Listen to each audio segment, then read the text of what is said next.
Eskiden çocukluğun süresi daha kısaymış ve çocuklara bakmak daha kolaymış. Aslında neden uzuyor biliyor musunuz? Çünkü insanın beyni büyüyor ve insan beyni büyüdükçe çocukluğun da süresi uzuyor. Ve o yüzden en zahmet veren, dünyada en bakması zor canlı insanların bebekleri aslında. Ve zekaları şöyle gelişiyor. Yani sevgiyle beraber gelişiyor. Bir bebek yani gece boyu uyumak üzere de programlanabilirdi. Ama gece çocuğun ikide bir uyanmasının şöyle bir nedeni var. Sadece süt almıyor. Süt orada fiziksel olarak o mama sadece dolaylı olan bir şey. Ten teması, göz teması. Orada işte anneyle yahut bakım veren kişi her kimse onun sevgisini aldığını hissettikçe çocuk orada zekası gelişiyor ve kendisini daha iyi hissediyor. Biz insan hayatında ne kadar geriye gidersek o kadar belirleyici oluyor oradaki bakım insan hayatı için. Şöyle düşünün. Çocukluğumuzda ne kadar uzun gelirdi süre, öyle değil mi? Yani bir 5 yaşımı hatırlıyorum ben, hatta 3 yaşımı hatırlıyorum. Ne kadar uzundu süre. Her gün çok uzundu. Ne kadar geriye gidersek o kadar çok uzuyor. O yüzden diyorum ki anne karnındaki süre aslında milyarlarca yıl gibi. Bebekliğimiz aslında milyonlarca yıl gibi.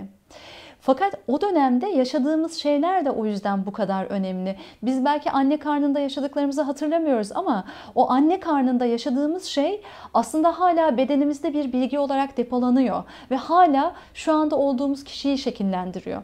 O yüzden şunu anlayabilmek çok önemli. Ne kadar geriye gidersek bir insanın hayatında o kadar önemli ona nasıl yaklaşıldığı. Hep şunu söylüyorum. 5 yaşında yaşadığımız bir şeyle 15 yaşında yaşadığımız bir şey arasında 10 yıl yok aslında. 15 yaşında yaşadığımız bir şeyle 25 yaşında yaşadığımız şey arasında da 10 yıl yok. Ne kadar geriye gidersek o kadar güçlü olarak duyuyoruz onu. O yüzden ben şöyle bir şey söylediğimde genellikle hep tepkiyle karşılaşıyorum. Diyorum ki çocukluğumuzla beraber hayatımızdaki en kötü dönem geride kaldı diyorum. Evet, o dönemdeki o tatlı şeyleri de çok güçlü olarak yaşıyorduk. Mesela oyundan aldığımız keyif yahut işte bir yiyeceğin tadından aldığımız haz. Bunları da çok güçlü yaşıyorduk. Nitekim çocukluğun cennet olduğu söylemi bu açıdan da doğru. Ama cennet olduğu kadar cehennem olduğu tarafı da var. Eğer cennet olduğu doğruysa bunun tersinin de doğru olması gerekiyor. Yani cehennem olduğunun da doğru olması gerekiyor. Çünkü o tatları ne kadar yoğun olarak yaşıyorsak acıyı da çok yoğun olarak yaşıyorduk. Fakat bunu söylememize izin verilmiyor. O yüzden çocukluğumuzla beraber hayatımızın en kötü döneminin geride kaldığını söylediğimde insanlar genellikle şu tepkiyi veriyorlar. Ama bu olamaz çünkü başımıza daha sonra ne geleceğimizi bilmiyoruz. Belki de daha sonra daha kötü şeylerle karşılaşacağız. Ben de diyorum ki o karşılaştığımız şeylerle, olaylarla, o olayların şiddetiyle ölçülebilecek bir şey değil bu. Çünkü ne kadar geriye gidersek o kadar yoğun şiddette yaşadığımız için bundan bağımsız olarak algılamamız, yani zamanla beraber ölçmemiz gerekiyor aslında bunu. Ve anne karnındaki bebek aslında annesinin kendisiyle ilgili bütün hisleri anlıyor. İstenip istenmeyen bir bebek olup olmadığını da anlıyor. Ve eğer istenmeyen bir bebekse şöyle düşünüyor. Bir yolunu bulmalı ve varlığımı idame ettirmeliyim diye düşünüyor. İşte survival instinct dediğimiz hayatı idame ettirme içgüdüsüyle evet istenmiyorum ama bir yolunu bulmalıyım. Daha sonrası için de aynı şey geçerli aslında. Burada bir deneyden bahsetmek istiyorum. 1944 yılında 20 tane bebek alınıyor Amerika Birleşik Devletleri'nde. Unit dedikleri hastane ortamı gibi bir yere konuluyor bu bebekler. Ve onlara bakan bakıcılarına şöyle deniyor. Gerekmediği müddetçe göz teması kurmayın. Evet, altlarını değiştirin. Yahut onlara mama verin ki iyi şeylerle besleniyorlar aslında. Fakat bunu yaparken mümkün olduğunca onlara bakmamaya, hiçbir şekilde bir his göstermemeye dikkat edin diyorlar. Ve bu bebekler birer birer ölmeye başlıyor. 4 ay sonra deney yarıda kesiliyor. Çünkü bebeklerin hepsinin öleceğini anlıyorlar. Bu arada yapılan başka deneyler de var. Oradan biliyoruz. Eğer bir çocuğa sevgi gösterilmezse o çocuğun öleceğini biliyoruz. İade yoktur da bu konuda bazı deneyler paylaşmıştım. Başka yerlerde de var aslında. Sadece benim kitabımla sınırlı değil. O deneylerden bildiğimiz bir bilgi bu. Şöyle söyleyeyim. O bebeklerden kurtarmış olduklarını ailelerin yanlarına veriyorlar. Ve her bebek ölmeden önce bir vazgeçme evresine giriyor. Ve bu vazgeçme evresinde kendilerine bakım veren her kimse onun ilgisini çekmeye çalışmaktan vazgeçiyorlar. Yani bazı mimikler, göz hareketleri, mırıldanmalar, bunlar geçiyor ve ölü gibi bir hale bürünüyorlar ve daha sonra ölüyorlar. Ve şu da var, öldükleri zaman sapasağlamlar. Yani ölmelerini gerektirecek hiçbir neden yok aslında.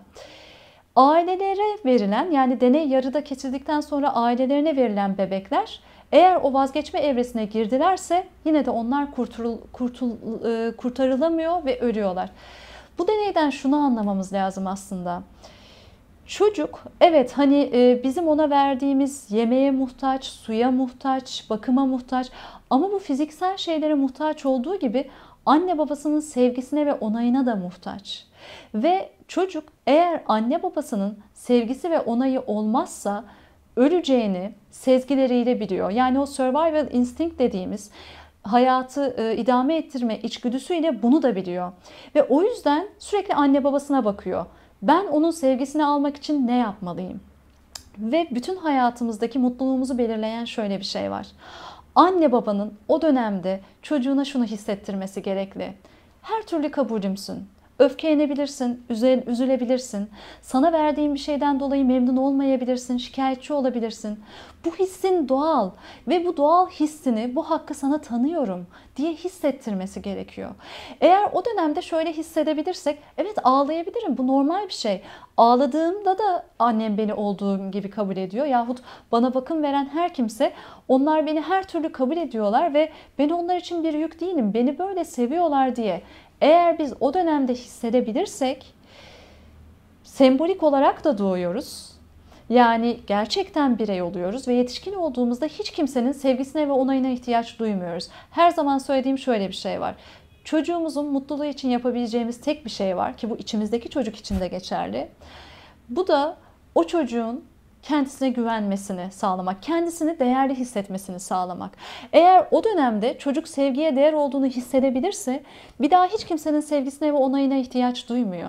Eğer o dönemde böyle hissettirilseydi bize, her türlü kabulümsün, sende bir sorun yok, sen iyisin diye hissettirilebilseydi, o zaman şimdi biz bir başkasının sevgisine, onayına ihtiyacımız varmış gibi hissetmeyecektik. Şimdi o dönemde evet böyle olmadı. Ama şunu kendimize hatırlatabiliriz. O dönemde ölecektik. Yani fiziken öleceğimizi biliyorduk anne babamızın sevgisi ve onayı olmazsa. Fakat artık yetişkiniz ve artık hiç kimsenin sevgisi ve onayı olmazsa da hayatımızı idame ettirebiliriz. O yüzden şimdi böyle hissettiğimizde, sevgiye ihtiyacımız varmış gibi hissettiğimizde bunu hatırlayabiliriz. Yani bunun çocukluğumuzdan kalan bir yanılgı olduğunu, o dönemde bize yanlış hissettirildiği için böyle olduğumuzu, ama artık sembolik olarak da doğabileceğimizi, sembolik doğmaktan şunu kastediyorum aslında. Fiziken doğuyoruz ama sonra da sembolik olarak bir göbek bağımız var anne babamızla. Gerçek bir yetişkin olmak için, duygularımızla, düşüncemizle özerk bir yapımız olması için, mutlu olabilmemiz için şey olması gerekiyor. Sembolik olarak göbek bağımızın kesilmesi gerekiyor. Anne babamızla ilişkimizi devam ettirmemizden bağımsız aslında bu. Anne babamızla ilişkimizi devam ettirebiliriz. Fakat anne babamızla ilişkimizi çocuk gibi hala o sembolik göbek bağımız onlara bağlıymış gibi mi devam ettiriyoruz? Yoksa bir yetişkin olarak mı onlarla ilişki kuruyoruz? Çünkü anne babamızla kurduğumuz ilişki dünya ile kurduğumuz ilişki. Yani o dönemde otorite olarak anne babayı görüyorsak bu daha sonra patronumuz oluyor. Başkaları ne derdi ki o başkaları oluyor. Bütün dünya oluyor. Korktuğumuz her şey oluyor. İşte o yüzden bu konuya daha çok bakmamızın çok önemli olduğunu anlatmaya çalışıyorum.